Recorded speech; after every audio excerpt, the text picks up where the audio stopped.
Rickshaw taxi चालकांना मराठी सक्तीला 15 ऑगस्टपर्यंत मुदतवाढ। मात्र 1 मे पासून मराठी सक्तीची मोहीम सुरू राहणार।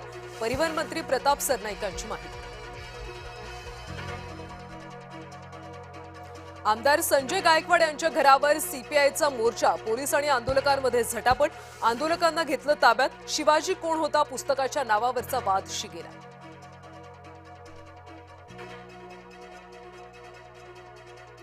तरुणींचे व्हिडिओ बनवून ब्लॅकमेल केल्याचा धक्कादायक प्रकार। पुलाची शिरोली इथून शाहिद सनदेला अटक।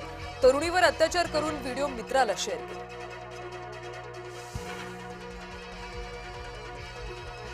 पोलीस आणि शिरोली गावामधल्या ग्रामस्थांची बाचाबाची। मोर्चा काढण्यावर ग्रामस्थ आक्रमक।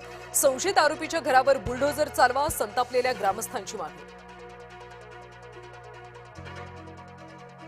मीरा भाईंदरच्या नयानगरमध्ये दोघांवर चाकू हल्ला। आरोपी जेब अन्सारीला 4 मे पर्यंत पोलीस कोठडी। आरोपीने दोन्ही सुरक्षा रक्षकांवर धर्म विचारून हल्ला केला। अमरावतीमध्ये उद्या प्रहार संघटनेच्या कार्यकर्त्यांची बैठक। एकनाथ शिंदेंनी दिलेल्या ऑफर संदर्भात चर्चा करणार। शिवसेनेकडून कडूंना विधान परिषदेसह मंत्रिपदाची देखील ऑफर।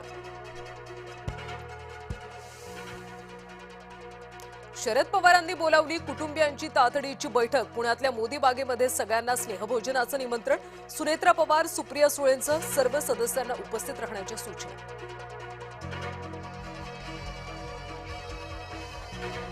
रोहित पवारांनी पुण्यात घेतली सीआयडी अधिकाऱ्यांची भेट। पोलिसांची कृतीच दिसत नाही, विश्वास कसा ठेवायचा, रोहित पवारांनी व्यक्त केली नाराजी। सर्वच लोक काँग्रेस सोडून चाललेत। राहुल गांधींचं नेतृत्व हे काँग्रेसला मातीमोल करणारं। मंत्री चंद्रशेखर बावनकुळे यांची टीका।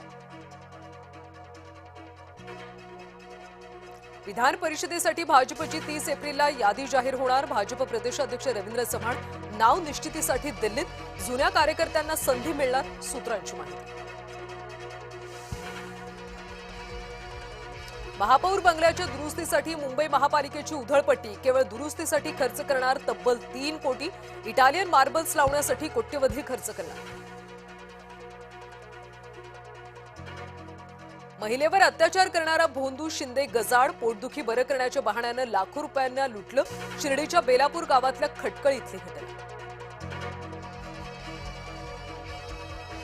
चंद्रपूरमधल्या शेतकऱ्याची किडनी विकल्याचं प्रकरण। किडनी रॅकेटमधला आरोपी डॉक्टर रवींद्रपाल सिंगला अटक होणार। पीडित शेतकरी रोशन कुळेंनी मानले जय महाराष्ट्रचे आभार। मुंबईकरांची म्हाडाकडे पाठ। आतापर्यंत 2640 घरांसाठी आले फक्त 45,000 अर्ज। नाशिकमधल्या 150 कोटींच्या म्हाडा घरकुल घोटाळा प्रकरणी महानगरपालिकेकडून 26 लेआउट कायमस्वरूपी रद्द। नगररचना विभागाकडून 49 संशयित प्रकरणांची तपासणी केली।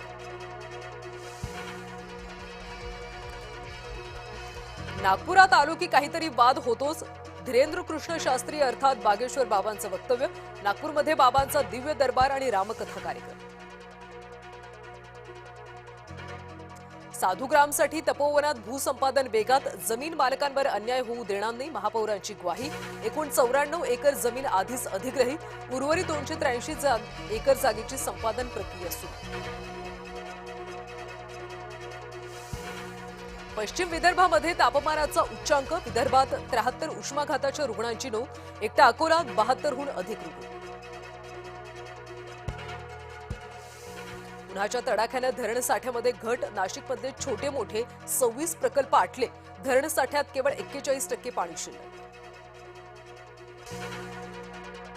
लासलगाव परिसरामध्ये चोरांचा सुळसुळाट। कोयता हातात घेऊन फिरणारा चोर सीसीटीव्ही चित्रित। नागरिकांमध्ये भीतीचं वातावरण। दाऊदचा साथीदार सलीम डोलाला भारतात आणलं। इस्तंबूलमध्ये अटक झाल्यानंतर सलीमला भारतात आणलं। पुढच्या चौकशीसाठी मुंबई पोलिसांना ताबा देणार का, याकडे लक्ष। भारत न्यूझीलंड दरम्यान मुक्त व्यापार करार। देशामध्ये $20 अब्ज गुंतवणुकीची हमी। मुक्त व्यापार करारावर स्वाक्षरी।